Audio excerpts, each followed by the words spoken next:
New dating techniques are now revealing brand new clues about the mystery of our past, and they're also revealing a new and entirely new class of artifacts that we've never seen before.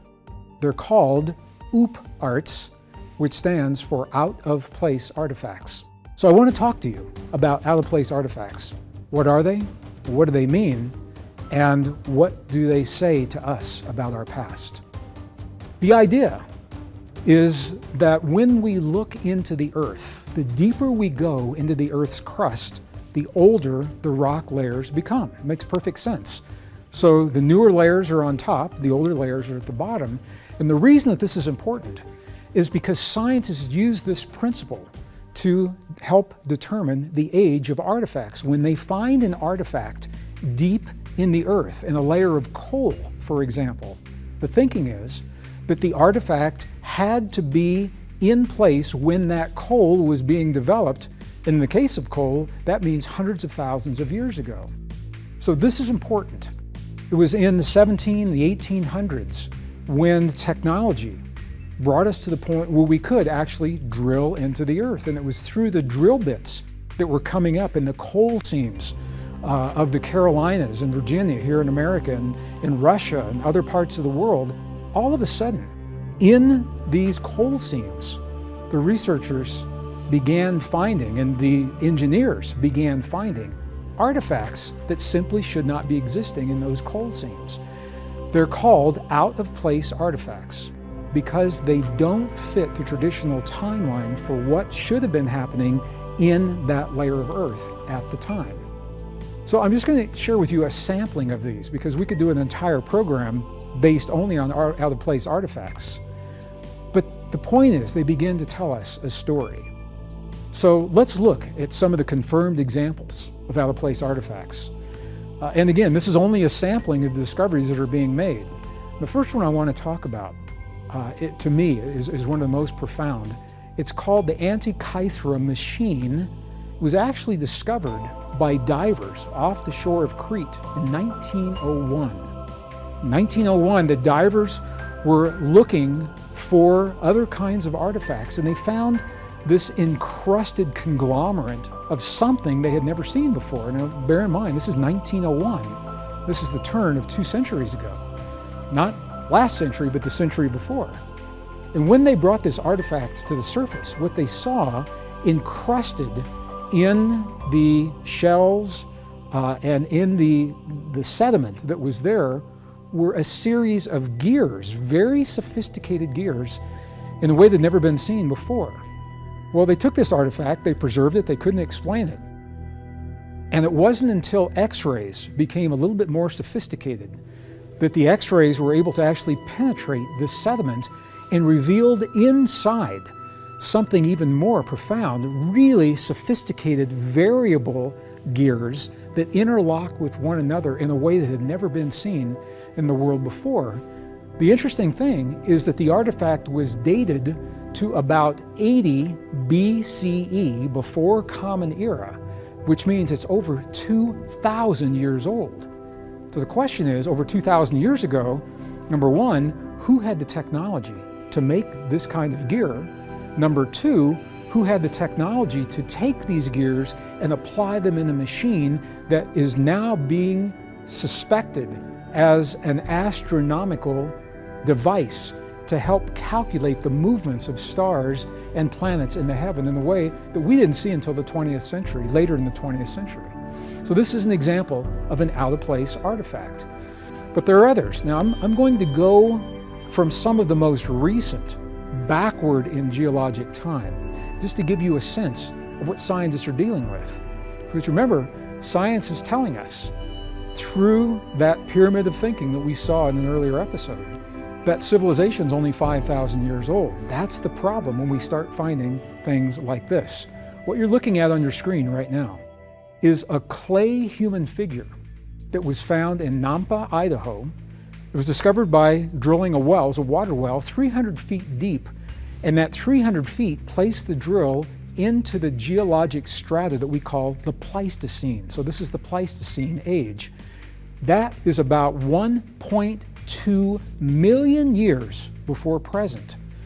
So just for reference, I mean, humans only appeared on Earth about 200,000 years ago, is what we're finding. So the question is, what is this clay figurine, a little bit larger than the size of an American dime you're seeing for scale on the screen? What is that figurine doing in Pleistocene strata that's now being dated at 1.2 million years? Scientists can't answer that. That is why it is an out-of-place artifact. And we're going to go back a little further, and this is a particularly fascinating artifact for me. This is found in northern Russia, in Lubyansk. And if you look closely, what you're seeing in this piece of rock is what looks to be a microchip. It's a microchip that should not be where it is, because this rock comes from an even older period in geologic history. It comes from the Permian period. That's around 225 to 250 million years before present.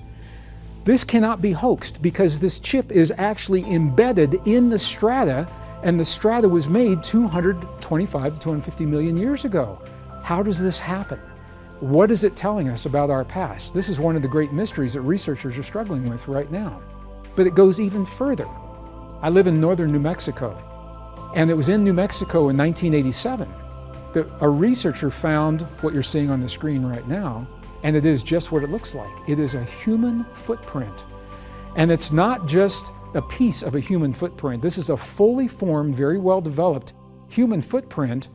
The problem is, this footprint is in Permian strata, a time from the Permian period that's about 290 million years before present. Again, just for reference, humans first appeared only 200,000 years ago. So what is a fully formed human footprint doing in strata that's 290 million years old? In the Ordovician period, a group of scientists discovered what you're seeing right now, and it's just what it looks like. This is an iron hammer on a wooden shaft. It was found in a town in Texas. It's called London, Texas. It was found in 1934. And this cannot be hoaxed. The shaft is actually embedded into the strata, and the wood in the shaft has been there so long it's actually becoming carbonized into coal. So the shaft of this hammer is turning into coal. How did this hammer get into 400 million year old strata? But it doesn't stop there. And I wanted to share this with you before we bring this all together and then take it to the next step. In South Africa, one of the great mysteries that was found years ago was an entire field of spheres that are made of a metal that is not native to our planet as we know it today. It's been combined, an alloy, in a way that does not happen naturally.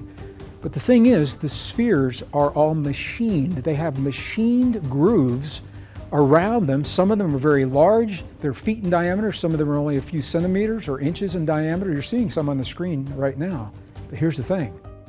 These mysterious spheres in South Africa are now being dated, look at this, 570 million years before present. Now, I just want to give you some context. What you're seeing is a geologic map of time. You're seeing the most recent at the top, and the oldest strata, again, is at the bottom. And we've talked about the Permian, the Ordovician periods, the Pleistocene period near the top. These spheres are coming from a time at the bottom of the geologic timetable before life began. At this time, if there was life, it was only primitive single cell, maybe amoebas, very primitive biological life. It's called pre-Cambrian period. So this is the mystery. What are these technologically advanced machined spheres doing in South Africa at a time when not only are there no humans, but the most advanced forms of life known at that time were single cells? Now you're getting a sense of what out-of-place artifacts are all about. There are so many out-of-place artifacts. Scientists now, again, they put them into a separate pile and they said, you know, these don't fit the traditional story. We're going to have to come back and look at these later. Well, later is now, because there are so many anomalies. They're saying there must be another story, or at the very least, the story that we've embraced is incomplete. Let me be really clear about this. I'm not saying it's wrong. I'm saying there's a good chance that it's incomplete. We have only gleaned a small part of our true history. So the question is, how far back do these out-of-place artifacts go? But here's an even bigger question. Are they confined only to this planet? It brings all of this to a focus and says, have we been here before? Have we done this in the past? Are we unconsciously living a cycle where technology advances in one particular way at one particular time to the point where we are given the ability to preserve or destroy all that we love, all that we cherish, all that we hold dear? And are we at that point right now? That's the question that we need to ask.